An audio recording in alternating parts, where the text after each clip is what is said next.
Bonjour à toutes et tous, c'est Julien du blog Réussir son management et je suis ravi de vous retrouver aujourd'hui pour une troisième bonne pratique.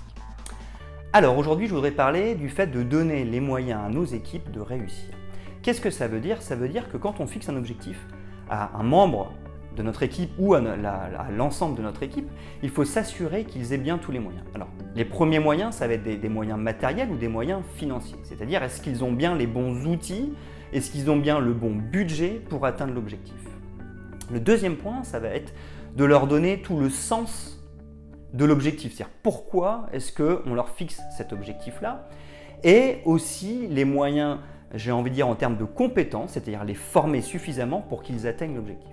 Le risque, c'est que si les équipes n'ont pas les moyens matériels et n'ont pas les moyens en termes de sens et de compétences d'atteindre l'objectif, il y a de grandes chances qu'ils n'atteignent pas leurs objectifs. On tombe alors dans un cercle vicieux qui est je fixe un objectif, l'équipe ou la personne n'arrive pas à l'atteindre.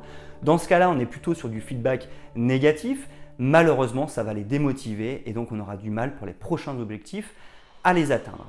A l'inverse, lorsque nous donnons les moyens matériels et les moyens en termes de compétences et de sens d'atteindre les objectifs, les équipes ont de fortes chances de les atteindre et donc à partir de là, nous tombons dans un cercle vertueux qui est j'ai les moyens de réussir, je réussis, j'ai du feedback positif, j'ai les moyens de réussir, je réussis et j'ai un feedback positif.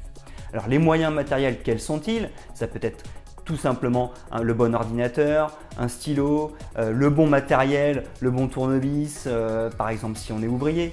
Voilà, avoir les bons moyens, c'est essentiel.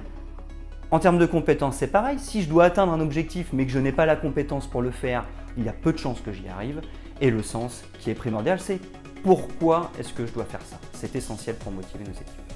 J'espère que cette astuce vous a aidé et je vous dis à très bientôt pour une nouvelle astuce.